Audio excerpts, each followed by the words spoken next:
আপনি রাজনৈতিক কাহিনী আর শোনার সময় না আমার, বুঝছেন? আমার অনেক কাজ আছে। হ্যাঁ, আমি তো বাজার করতে বেরিয়েছিলাম। আমি বাজার না করলে বাড়িতে রান্না হইব না, বুঝতে? তুমি এসব কি বলছো? আমাদের এত সুন্দর কাটানোর মুহূর্ত তোমার কাছে আজব হয়ে গেল। আমারও না ইদানিং ওকে সন্দেহ হচ্ছে। বলেন তো মনির কাকা, ওর আসল কাহিনীটা কি? আমিও জানতে চাই।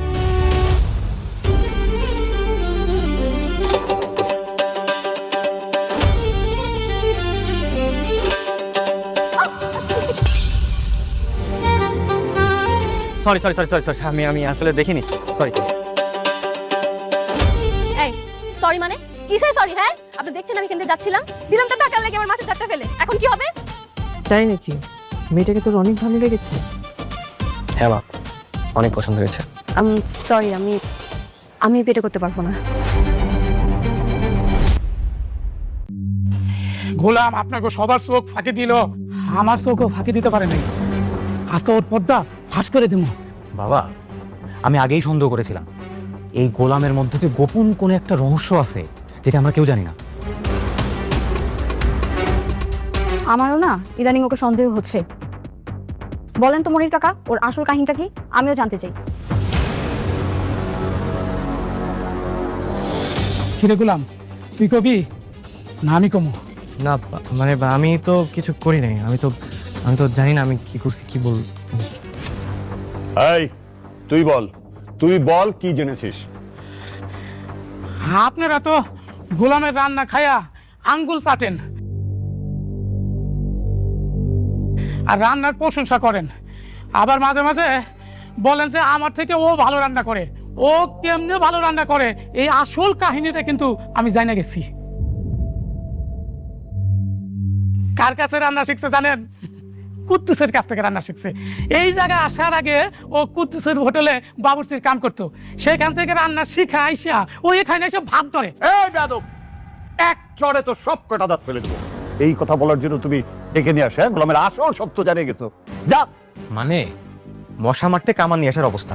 ওর চিল্লাপালা শুনে মনে হচ্ছে গোলাম বিরাট বড় একটা ডন যে তার আত্মপরিচয় গোপন করে এই বাড়িতে কাজের ছেলে সেজে আছে, যার সত্য এখন রিলিজ হবে। ফাজলামি হচ্ছে এখানে। সরি, আমার ভুল হয়ে গেছে, আমার মাফ করে দিন। নেক্সট টাইম আর এই ধরনের ফালতু খবর নিয়ে আমাদের সামনে আসবে না, গাধা কোথাকার। যাও এখান থেকে। ঠিক আছে ম্যাডাম। এই গোলাম যাও। গোলাম, রান্না শেষ হয়েছে? না গো, আর একটু বাকি আছে। নাগো আবার কি? তোমাকে বলেছি না যে আমাকে নাগো হাগো এসব বলবা না। দেখো, যত তুমি তো আমার স্ত্রী, তাই না? আমি তো আর বাইরে সবার সামনে ডাকতেছি না, বাসায় মাঝে মাঝে ডাকলাম। আচ্ছা, একটু পর আমি শপিং এ যাব, রেডি থেকো। আচ্ছা ঠিক আছে, যাও। ম্যাডাম, আপনি এই শাড়িটা দেখতে পারেন, আপনার পছন্দ হবে। এটা দুবাই সিল্কের শাড়ি, গতকালকে আমরা দুবাই থেকে ইম্পোর্ট করে নিয়ে আসছি। খুবই সুন্দর। এই শাড়িটা যদি আপনি পরেন, মাশাআল্লাহ, আপনাকে অনেক সুন্দর লাগবে।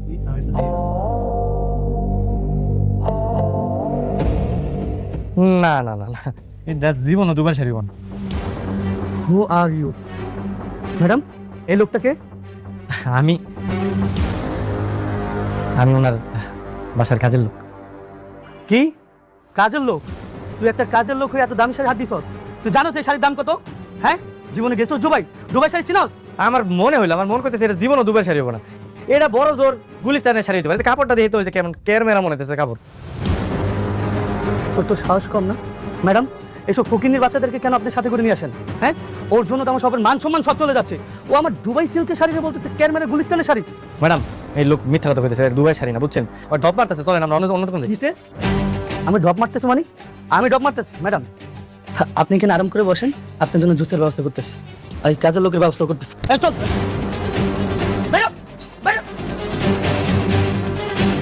বাইরে ফোন থেকে আমার।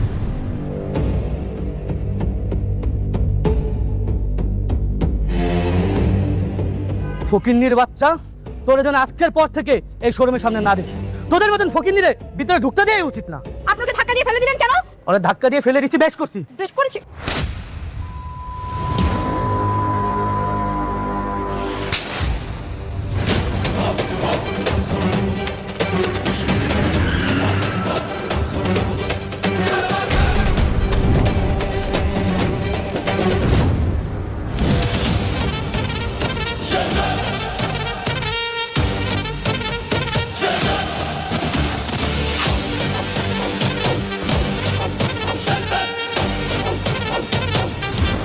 ও আমার স্ত্রী, ওর গায়ে কেউ হাত তুললে একদম জানে মেরা দিমু।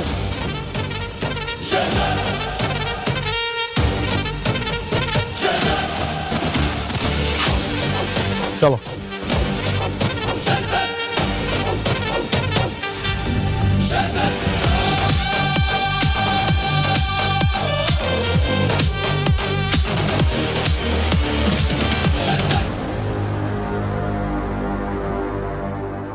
হ্যালো, হ্যালো, আসসালামু আলাইকুম খালাম্মা। ওয়ালাইকুম আসসালাম। আপনারা কি শেজাদ স্যারের কোনো খোঁজ পেয়েছেন? হ্যাঁ, খোঁজ পেয়েছি। কোথায় থাকে ঠিকানা জানেন? না, ঠিকানা জানি না। ঠিক আছে, আমি খালাম্মা আপনাকে ঠিকানাটা পাঠাচ্ছি। আমরা অনেক কিছু মেলাতে পারছি না। আচ্ছা, প্লিজ প্লিজ। ঠিক আছে।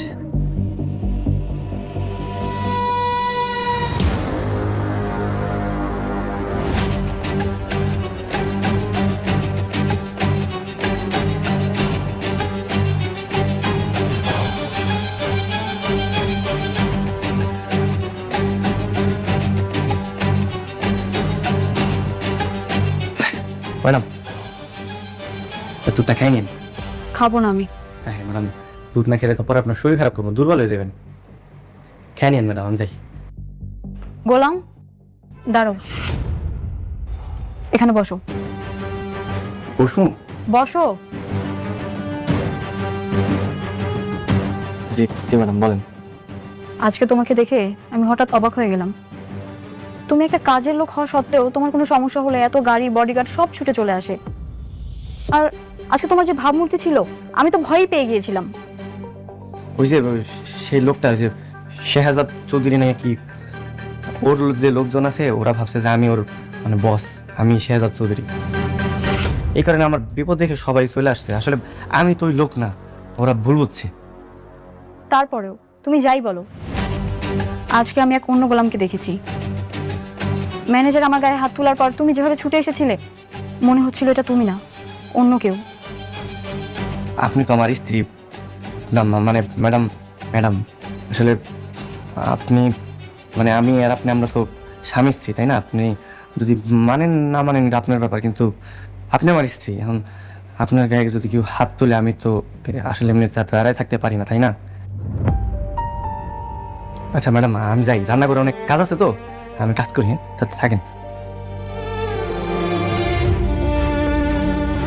আপনি আমার স্ত্রী, এখন আপনার গায়ে যদি কেউ হাত তোলে, আমি তো আসলে এমনি দাঁড়ায় থাকতে পারি না, তাই না?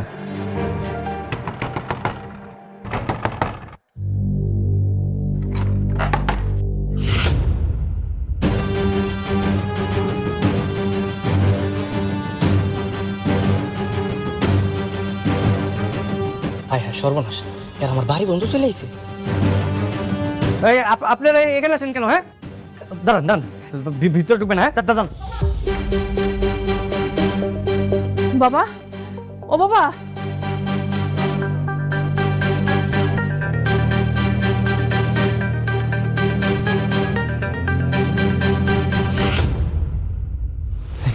আপনাদের কি মাথায় সমস্যা আছে? হ্যাঁ, আমার খুঁজতে খুঁজতে আমার বাসা অবধি চলে আসতেন, কি কি সমস্যা?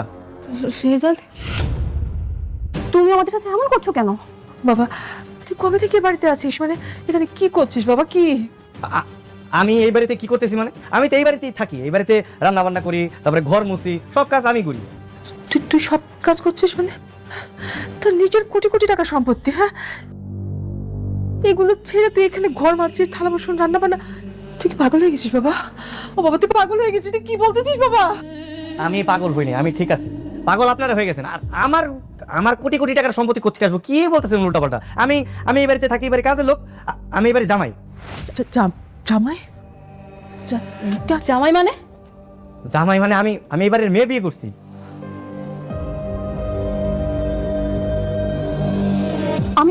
আমি এটা বিশ্বাস করি না। বিশ্বাস কর। আচ্ছা দাঁড়ান। এই যে আমি আর আমার বউ।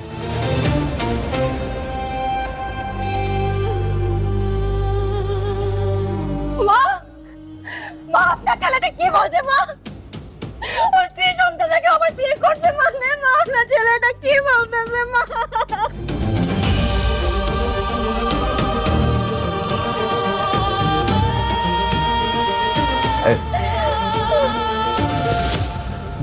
ভাইজান আসলে হয়েছে কি আমি চিনি না এনাদের কি কোথেকে যেন আসছে কি উল্টাপাল্টা বলতেছে আবল তাবল বলছেন বলে ইনি নাকি আমার মা ইনি নাকি আমার স্ত্রী আর ওটা নাকি আমার সন্তান। আপনি একটু বলেন তো আমার পরিচয় কি?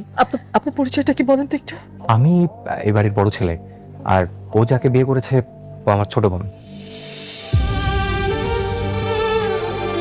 এবার বিশ্বাস হয়েছে তো আপনাকে? হ্যাঁ বিশ্বাস হয়েছে না? এবার আল্লাহর রাস্তা আমার একটু ছাড়েন, আপনারা জান। হ্যাঁ এই উল্টাপাল্টা কথা বইলা মানে অপবাদ দিয়ে না আমার নামে আমার সুন্দর একটা সংসার আমার বউ শুনলে কিন্তু আবার ঝামেলা হয়ে যাবো, আপনারা জান। বাহ বাবা বাহ, আমাদেরকে পর করে দিয়ে তুই এখানে বিয়ে করে নিজেকে লুকায় রাখছিস। স্ত্রী, কোটি কোটি টাকার সম্পত্তি, সব কিছুর যে এই বাড়ি এই ঘর তোর কাছে এত আপন হয়ে গেল বাবা। আমার তো ভালো লাগতেছে। এই আপনার একটা কাজ করেন, যান ওই কাগজ কলম নিয়ে আসেন, আমি সব কোটি কোটির যত সম্পত্তি আছে আমার সব আপনাকে আমি লিখে দিতেছি, আমার এগুলো কিচ্ছু চাই না। কিন্তু তারপরে এরকম উল্টাপাল্টা কথা বললেন আপনার প্লিজ দয়া করে যান যান, আমার সংসারটা ভাঙিয়ে না, যান। বোমা চলো, আমাদের শেহজাদ আর আমাদের নাই। দিনের পর দিন বাবা তোর জন্য অপেক্ষা করেছি, আজকে তুই চিনতে পারছিস না আমাদেরকে?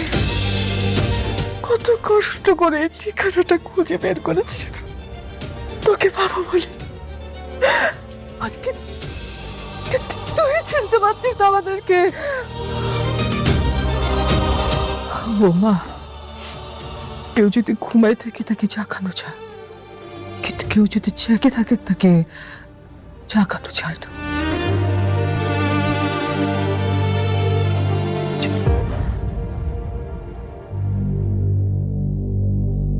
বাবা তুমি আমার বাবা। বাবা আমি তোমাকে ছাড়া যাবো না, তুমিও আমার সাথে আসো। এই সরো, আমি তোমার বাবা না, সরো। তোমার বাবা অন্য কেউ, তুমি আমার বাবা ডাকতেছো কেন? হ্যাঁ আপনারা জানতো জান, বিশ্বাস করেন না।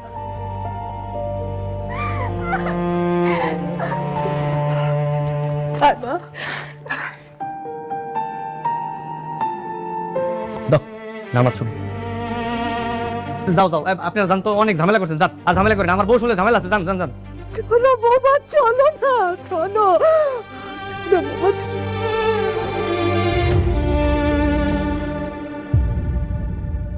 ঠিক আছে আসে বুঝি না ভাই, আমি কিন্তু এগুলো চিনি না। ঠিক আছে, যা তোর কাজ কর। এই গোলামের নামে কোটি কোটি টাকা, আর এরা গোলামের আসল পরিবার। এর রহস্য আমাকে বের করতেই হবে। মনির, জি ছোট মালিক। গোলামের আসল পরিচয় কি? ওর বাবা মাকে, কোথায় থাকে ও? আমি তো এত কিছু জানি না মালিক। জানো না মানে? তুমি না ওকে বাসায় নিয়ে আসছো? তুমি তো বলেছিল তোমার ভাতিজা হয়। ও আমার কাকা কাকা করে ডাকে, আমি ওর লেগে ভাতিজা করে ডাকি, এমনিতে রক্তের কোনো সম্পর্ক নাই তো। তার মানে ওর আসল পরিচয় ওর বাবা মা তুমি সত্যি জানো? না, ও তো জানে না, ও ওর বাপ মার নাম কইতে পারে না। মানে হইতেছে কি, ওই যে 3-4 মাস আগে অজ্ঞান অবস্থায় ওরে নদীর ধারে পাই, তারপর আমরা বস্তিতে কয়েকজন মিলে ওরা হাসপাতালে ভর্তি করাইছি। এরপর থেকে ও বস্তিতে থাকে। শুরুতে ও কারিমের হোটেলে কাজ করতো, তারপরে একদিন আপনার আব্বা আমার কইলো যে এই বাড়িতে একটা কাজের ছেলে দরকার, আমি ওরে এখানে নিয়ে আইছি, এইটুকুই, এর চেয়ে বেশি কিছু আমি জানি না। খেলাটা তাহলে এখানেই। এই গোলামি তাহলে কর্মা গ্রুপ অফ কোম্পানির আসল মালিক শেহজাদ খান, যে তার স্মৃতিশক্তি হারিয়ে এই বাড়ির কাজের লোক। এইবার খেলাটা আমি খেলব। মালিক, কোনো সমস্যা? না, তুমি যাও। আচ্ছা ঠিক আছে মালিক।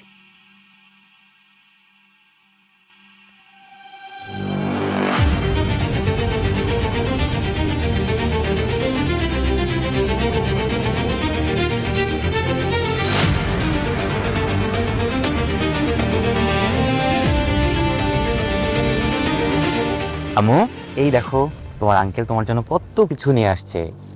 দেখো, এই যে তোমার ফেভারিট ডল, এই দেখো তোমার ফেভারিট চকলেট। পছন্দ হয়েছে? তুমি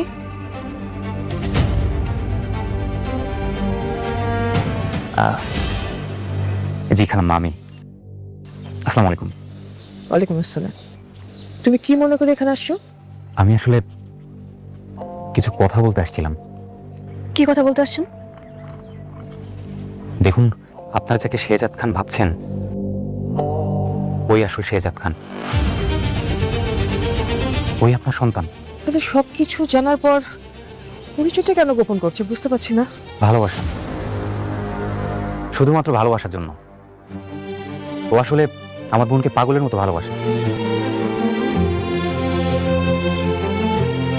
কোনোভাবে আমার বোনকে বুঝতে দিতে চায় না যে ওর আগে একটা বউ ছিল, বাচ্চা ছিল। আর এই কারণে ও আগে সব স্মৃতি, সব পরিচয় অস্বীকার করছে। আর আমরা বোকার মতো ওকে আমার বোনের সাথে বিয়ে দিয়ে ওকে ঘর জামাই করে ঘরে রেখে দিয়েছি। খালাম্মা, আমি আপনাদের এখানে কষ্ট বাড়াতে আসিনি। আমি আসছি এই বাচ্চাটার জন্য। আমি গতকাল ওকে দেখার পর থেকে না আমার বুকটা ভেঙে যাচ্ছে। আমি রাতে ঘুমাতে পারিনি। এরকম একটা মাসুম বাচ্চা, এরকম একটা দুধের শিশুর সাথে একটা মানুষ কিভাবে এমন করতে পারে, তাও শুধুমাত্র ভালোবাসার জন্য, শুধুমাত্র ভালোবাসার জন্য। আসলে আমার বোনকে ও বড্ড বেশি ভালোবাসে তো। আমি আজকে জানতে পারলাম ওর আসল পরিচয়টা। এরপর আমি কি করব, কাকে বলবো, আমার কি করা উচিত, আমি কিচ্ছু বুঝতে পারছি না। আপনি এসব জানার পর এখানে আসছেন কেন? আপনার তো এখন উচিত বাড়ির সবাইকে সত্যটা বলে দেওয়া। তারপর সে যাতে তো অনেক টাকা, কোটি কোটি টাকা। ও যদি আমার বোনকে নিয়ে অনেক দূরে কোথাও চলে যায়। তুমি আসলে কি বলতে আসছো এখানে? প্লিজ একটু পরিষ্কার করে বলো আমাদেরকে। হ্যাঁ, আমরা বুঝতে পারছি না, প্লিজ। ও গতকাল আপনাদের নিজের মুখে বলেছে ওর নামে যা আছে সবকিছু আপনাদের নামে লিখে দিবে, বিনিময়ে শুধু তার পিছু আপনাদের ছেড়ে দিতে হবে। আমি বলতে চাচ্ছি আপনারা এটা করে ফেলা, আপনারা আপনাদের নামে এটা লিখে নেন। আমাদের কিছু দরকার নেই, আমাদের কিছু লাগবে না। অবশ্যই দরকার আছে। না মানে আপনার বাবুর ভবিষ্যতের কথা চিন্তা করেন। ওর তো একটা ভবিষ্যৎ আছে। সে যারা আপনাদের সাথে যে ধোঁকা দিছে, আপনারা কি ওকে কিছু বলবেন না? মানে ওর সাথে কি এমনটা হওয়া উচিত না? বৌমা, ঋষাদ ঠিক কথাই বলেছে। এই সম্পত্তিটা পুরো শেহজাদের না, এটা শ্বশুরের। এখানে পুরোপুরি হক আছে আমার ফ্রেয়ার। শেহজাদ যদি নিজেকে বদলাতে পারে, তাহলে তুমি কেন তোমার হকটা ছাড়বে বৌমা? হ্যাঁ অবশ্যই। এক কাজ করুন, আপনারা কালকে লয়ারের কাছে চলে আসুন। আমি কালকে শেহজাদকে বুঝিয়ে ওকে ওখানে নিয়ে আসছি, কোনো সমস্যা নেই। আসলে ও আমার বোনের জন্য সবকিছু করতে পারে, সবকিছু ছেড়ে দিতে পারে। কিন্তু আপনি কেন আমাদের হেল্প করতে চাচ্ছেন? আসলে সবকিছুর উপরে তো ন্যায় বিচার। আমার বোনের জামাই হলে কি হবে, আমি তো আসলে ন্যায় বিচার থেকে সরে আসতে পারি না। আর সবচেয়ে বড় বিষয় এই বাবুটা, এই বাবুর এখানে থাকার কথা না, এই বস্তিতে না। ও থাকার কথা তো রাজপ্রাসাদে। ও কেন এখানে থাকবে? দেখুন, আমি মন থেকে করতে চাচ্ছি আপনাদের জন্য, আমার নিজের সন্তুষ্টির জন্য। আমাকে প্লিজ না করবেন না, প্লিজ, আই ইনসিস্ট। ঠিক আছে, তোমার যেটা ভালো মনে হয় তুমি সেটাই করো, আমার কিছু বলো না।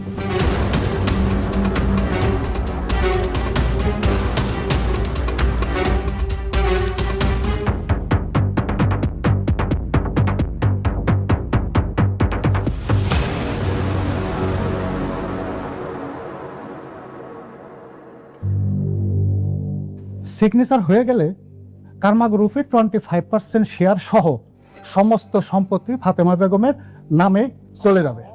এইটা আর ফেরানো যাবে না। কোনো সমস্যা নেই, আপনি আমার একটা কাগজ দেন, আমি সাইন করে দিতেছি। কি লাগবে সব নিয়ে নিক, আমার একটু শান্তিতে সংসার করতে দিলেও। তুই কার সাথে শান্তিতে সংসার করবি? আমার বউয়ের সাথে সংসার করবো, ঋতুর সাথে।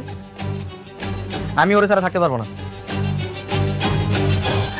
আমার আপনারা ছেড়ে দেন। তোর কি মেয়েটার জন্য একটুকু খারাপ লাগতেছে না?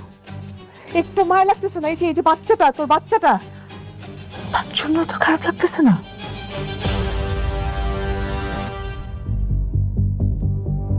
বাবা তুমি আমাদের চিনো না?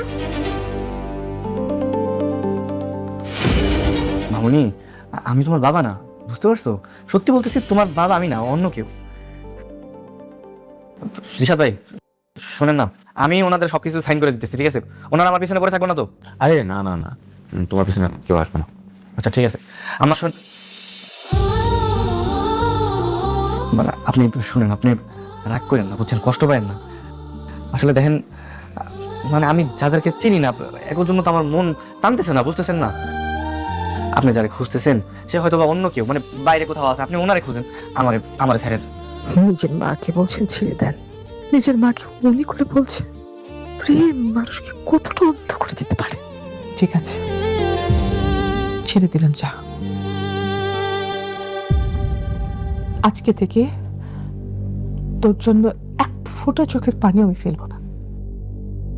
সই কর, যা কিছু আছে নিয়ে যা, সই কর। হ্যাঁ, সই করো। আজকের পর থেকে আমরা তোমার বাধা হয়ে দাঁড়াবো না।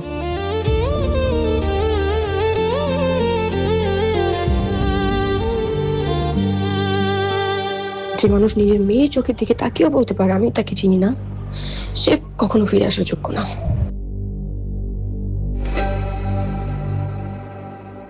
বাবা লেখো না, মা কান্না করবে।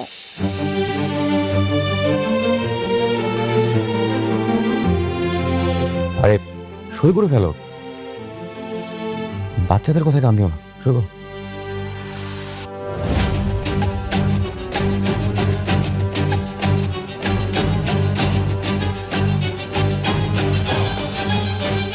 ওকে, থ্যাংক ইউ।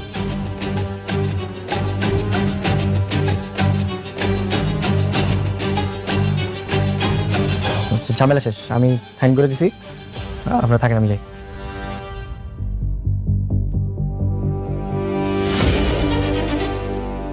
খালাম্মা, আসলে এই মুহূর্তে এই কথাটা বলা ঠিক হবে কিনা আমি জানি না, তারপর আমি একটু বলতে চাচ্ছি। দেখুন, গোলাম তো আসলে ওর পিছনে সব স্মৃতি মুছে ফেলে দিয়ে মুভ অন করছে। আপনার কি মনে হয় না যে ফাতেমার লাইফে আসলে মুভ অন করা উচিত? আফটার অল তার একটা বাচ্চা আছে, বাচ্চার তো একটা ভবিষ্যৎ আছে। আর একটা সিঙ্গেল মায়ের পক্ষে একটা বাচ্চা মানুষ করা কতটা কঠিন ছিল তা আপনি বুঝেন। আমার আসলে খুব কষ্টের জায়গা থেকেই একটা ভাবনা, সেটা আপনাকে শেয়ার করতে চাচ্ছি। আপনার যদি সম্মতি থাকে, আমি ফাতেমাকে বিয়ে করতে চাই।